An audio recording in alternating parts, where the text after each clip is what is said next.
Mas afinal, o que é história? História é a ciência que estuda as sociedades humanas, seus fatos e registros no decorrer dos tempos.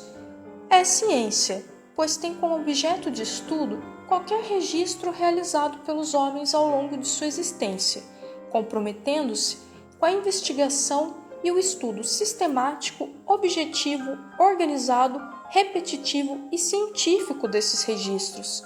A estes também denominamos de fontes históricas e se tratam, hoje, de quaisquer vestígios que os homens tenham deixado em algum momento de sua existência.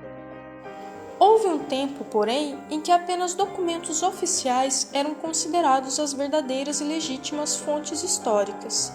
Entendemos por documentos oficiais aqueles que são emitidos e registrados por instituições públicas ou instituições de Estado, ou ainda aqueles que são legitimados por elas, mas que pertencem à esfera privada. Um bom exemplo são as grandes obras de arte, que fazem parte de coleções particulares, como o quadro Abaporu da artista Tarsila do Amaral. Documentos de grandes firmas, empresas e bancos privados também pertencem à categoria dos tais documentos oficiais. Afinal de contas, seria impossível conhecermos a história da colonização na América nos séculos XVI e XVII, do tráfico transatlântico dos africanos ou mesmo do imperialismo na África e na Ásia durante o século XIX, se não fosse por meio do trabalho que as grandes companhias de comércio realizavam. Além disso, as instituições privadas, na maioria das vezes, prestavam serviços ao Estado, representando, assim, os interesses públicos de um país. A história busca entender não somente o passado, mas também o próprio presente e os processos históricos que nos trouxeram a determinadas circunstâncias e acontecimentos. Cabe à história refletir sobre os fatos e fontes históricas que se propõe a estudar. Perguntar-se sobre o que aconteceu, quando, porquê, onde, quem foram os sujeitos envolvidos no fato e quais suas consequências nos dias atuais, são práticas comuns aos que se dispõem a estudar história. Há, além disso, diversas formas de classificarmos o tempo, elemento essencial para o estudo dessa disciplina. A primeira forma que os seres humanos encontraram para organizar o tempo foi por meio dos fenômenos da natureza, mudanças de estações, as fases lunares, a percepção da rotação e da translação terrestres, o movimento dos astros, entre outros.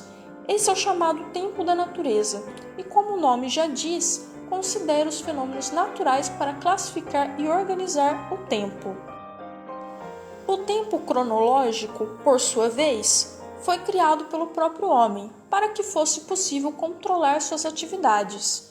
Relógios, calendários, todas essas invenções nos servem, por exemplo, para mensurarmos o tempo empregado nas diversas tarefas, o tempo de vida de um animal, uma planta ou do próprio homem, e também dos acontecimentos que estão em andamento. Para os historiadores, hoje devemos considerar que o tempo da história ou tempo histórico é diferente tanto do tempo cronológico quanto do tempo da natureza. Em primeiro lugar, o tempo histórico é social, ou seja, não existe sem as pessoas ou fora das sociedades humanas, e por isso constitui-se de rupturas ou transformações e permanências ou continuidades dentro dessas sociedades.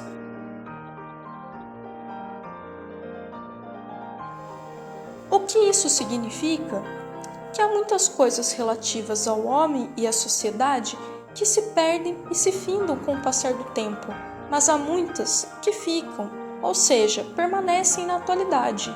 Por exemplo, a moda do século XIX não é a mesma de hoje, entretanto, nós ainda não deixamos de usar roupas. Para o historiador Fernand Braudel, podemos dividir o tempo histórico em 3 partes, períodos de curta, média e longa duração. Ele também compara o tempo histórico com o mar. Os acontecimentos de curta duração seriam como as ondas na superfície, que se quebram e se rompem facilmente, sendo instáveis. Os de média duração corresponderiam ao meio do oceano, onde ficam os recifes, os cardumes e grande parte da vida marinha, e levam mais tempo para se modificar, assim como a dinâmica da vida marinha não se altera facilmente.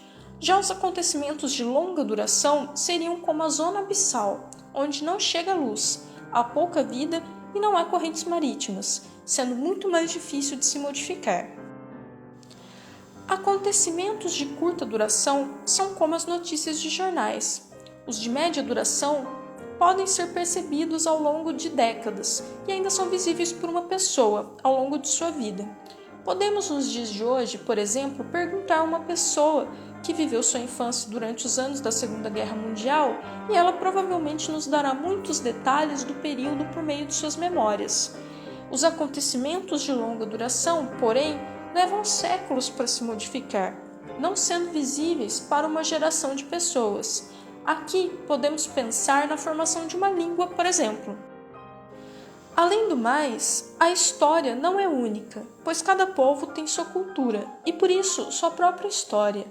Há momentos, no entanto, em que diferentes grupos se encontram e interagem, gerando muitas vezes conflitos, trocas e acomodações, que interferem nas histórias de ambos. Um exemplo foi o processo de conquista e expansão de Roma pela Europa, e depois sua decadência, em consequência das invasões bárbaras, fatos que deram origem aos países modernos que hoje existem no continente europeu.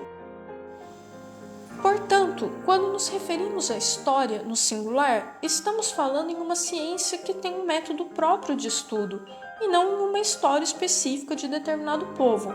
A multiplicidade e a diversidade são inerentes a essa ciência, e cabe a nós sempre compararmos e refletirmos a respeito das diferenças que tornam únicas as trajetórias de cada agrupamento humano, ou seja, a história de cada povo.